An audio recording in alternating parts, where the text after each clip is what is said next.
So your hair's stuck at shoulder length. It's been months, years even, and it just won't budge. Sis. In this video, I'm giving you 10 tips to help you uncap and maximize your hair growth potential. I'm also going to be sharing some tips from a trichological point of view that no one else is talking about. One of these tips is honestly just downright controversial. So make sure you stay tuned till the end of this video so that you don't miss out on any of the drama. Hi guys, what is up? Hope you guys are well. Yes, your fave trichologist is back with more tips and tools to help you upgrade your hair and scalp care for longer, stronger, thicker, healthier hair, all backed by science. If you're new here, every week I release a new video about scalp care, hair loss, and hair growth, just like this one. So if that sounds like your thing, go ahead and hit that subscribe button. I'd love to have you. Okay, looks like this tea is hot. Let's serve it, shall we?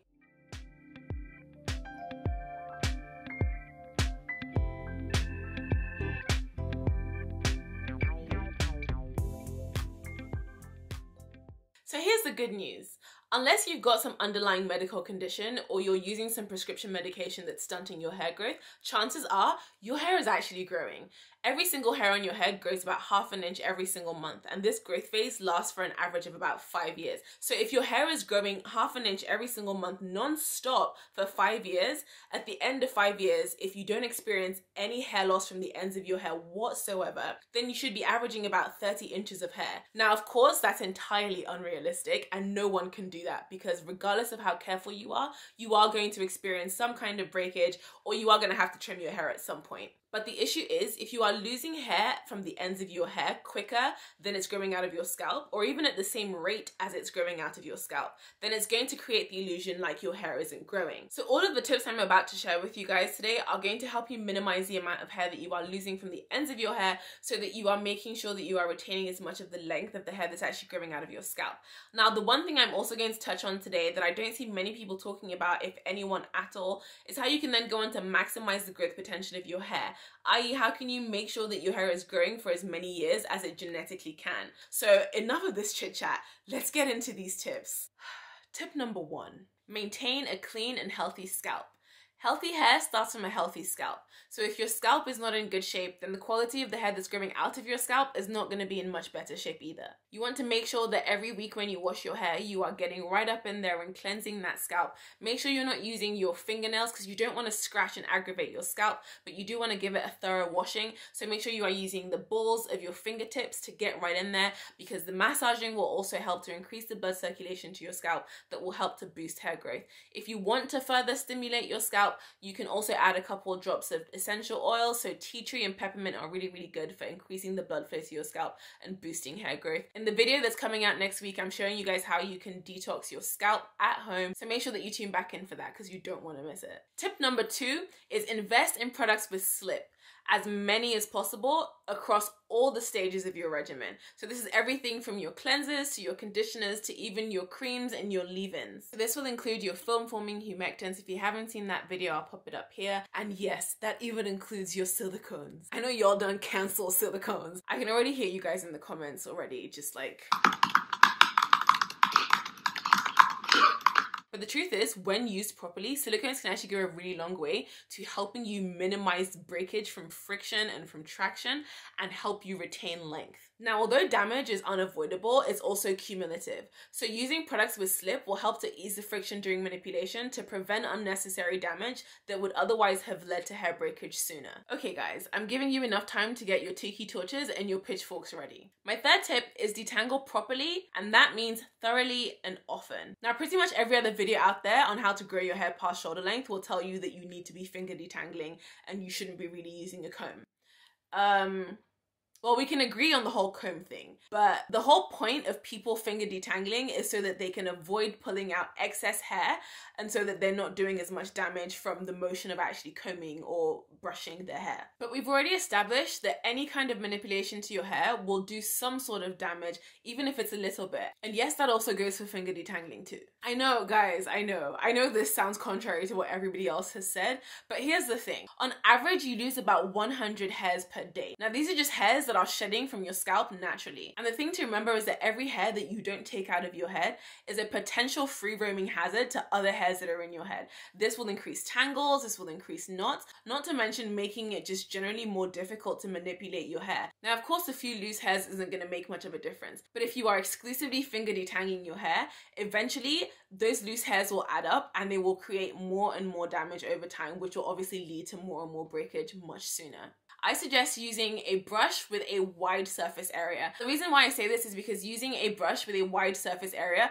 will help to spread the tension and the traction that would otherwise have been just on one part of your head. And so obviously this will help to make sure that you aren't pulling out hairs unnecessarily, and it will also help to just make sure that you're not giving yourself a headache in the process. If you're also detangling your hair in workable sections such that you're not putting too much hair in the brush, and you're also using our tip from the last point, which was using products with slip, then you should be able to effectively detangle your hair and get out all the shed hairs without pulling out hairs that weren't already going to be coming out anyway, and also in a way that you're not damaging your hair in the process. I personally really like the Easy Detangler brush just because I find it easier to use, and it also has an adjustable surface area as it spreads. So if you haven't seen that video, I'll pop that up here. But in a nutshell, exclusively finger detangling is not sustainable. And thanks for coming to my TED Talk. Which brings me on to tip number 4, and that is you need a well thought out hair care regimen. Winging it is only going to take you so far, about shoulder length far. Chances are, if your hair is above shoulder length, it's likely no more than about 18 months old. So your hair strands are still riding on their youthful vigor. They haven't really seen life yet. And so for the most part,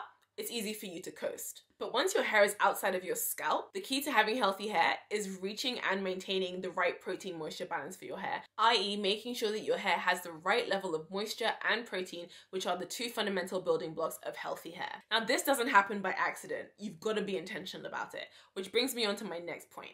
Tip number 5, you need to be able to understand your own hair so that you can cater to your hair's specific needs and wants. So I'm not just talking about texture. Characteristics like your hair's density, your hair's strand thickness, as well as your hair's porosity will ultimately determine how it responds to moisture, as well as how it responds to protein and what kinds of protein that it responds to.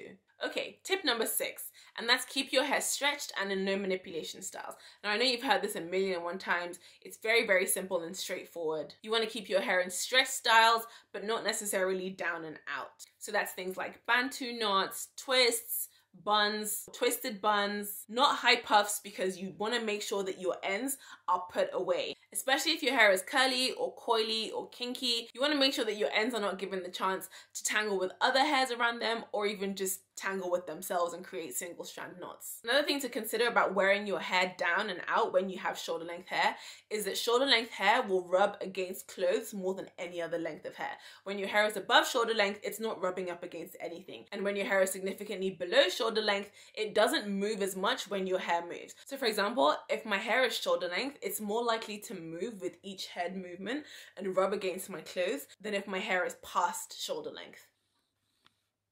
Okay, tip number 7, and that is avoid or minimize chemical use if you can't avoid it. So I'm talking about people who have relaxed hair, texlaxed hair, and I'm also talking about naturals who bleach their hair or who color their hair. Regardless of whether you're transitioning or your hair is texlaxed or relaxed or natural, it is significantly compromising the integrity of your hair, especially if you are struggling to grow your hair past shoulder length. You want to make sure that you are minimizing, and if you can afford to, completely avoid chemical use. So if you're somebody who relaxes their hair, try and stretch your relaxers as long as possible. Instead of doing it every 8 weeks, try and see if you can do your relaxers 3 times a year.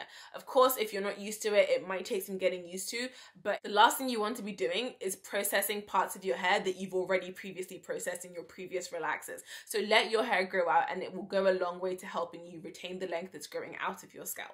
Tip number 8 is minimize direct heat use. Now, we all know that direct heat use can cause some serious cumulative damage. So I would say, aside from when you are stretching out your hair for the purposes of trimming it a few times a year, or when you are applying heat to your hair for deep conditioning purposes, then try and stay clear of using direct heat on your hair. If you wish to stretch your hair for styling purposes, then you can do that through things like rollers or bantu knots or even twists or braids. But if you're trying to retain length and grow your hair past shoulder length, you cannot afford afford to be using direct heat on your hair even semi-regularly. But that's one of the reasons why I really love the Rev Air. If you haven't seen my review on the Rev Air, then I'll pop it up here. It's definitely become my favorite way to stretch out my hair very quickly with great results and with very little heat. Now, speaking of only stretching out your hair for the purposes of trimming, whoever told you guys that you need to be trimming your hair every 6 to 8 weeks is a lie.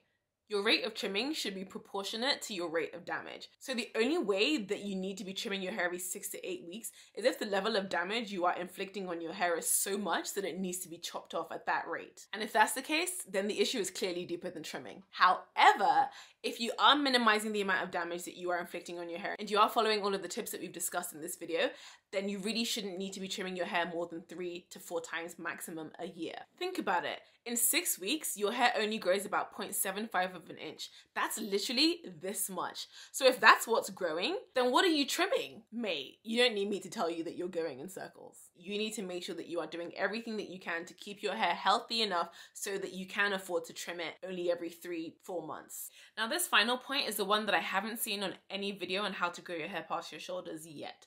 And that is take the right kind of supplements. No girl, I'm not talking about biotin. Take iron supplements. Now, there has been so much trichological research that shows that the #1 cause for hair loss and stunted hair growth, especially amongst women, is iron deficiency or low iron. All of the research has shown that women who have ferritin levels that are less than 70 nanograms per milliliter were susceptible to experiencing some form of stunted hair growth or hair loss, even though their iron levels were perfectly within the healthy range. So that means even if you're not anemic or even if your iron isn't unhealthily low, you could still benefit from iron supplements. So it goes without saying that if a lack of iron contributes to hair loss and stunted hair growth, then having the right levels of iron will contribute to you having better quality hair. It can also help you to maximize the length of time for which your hair is actually growing. So remember those 5 to 7 years that we were saying on average your hair is growing for? If genetically your hair can grow for 6 years, but you're deficient in iron, there is a chance that your hair will not reach that 6-year mark. So it's very important for you to find the right kind of iron supplements to make sure that your ferritin levels are above 70. If you haven't seen any of my other videos on iron, I have done a number of those and I'll also put them in the description box below and I'll pop them up here as well. So you can go and watch those after this video and see how you can make sure that you are boosting your iron levels so that you can maximize your hair growth potential. Now, I know that there'll be a number of items on this list that you guys have already tried because y'all just got it like that. But let me know in the comments, which ones have you tried and how have they been working for you? Did you notice a difference? And also, are there any tips on this list that you haven't tried yet that you can start right now so that you can start to retain that length and begin to see some results? So that's it for this video, guys. Thank you so much for watching. I also want to say thank you to all of you guys who have been supporting me. I know that I've got this tiny little channel going right now, but I'm doing my best to continue to put out good, relevant, quality content that's going to help you guys and that's also going to grow this channel. So every single like, every view, every comment, every new subscriber, it means so much to me, and honestly, I can't thank you guys enough. So thank you again for watching this video. I hope you guys have a lovely weekend and I'll see you next week. Bye. Mwah.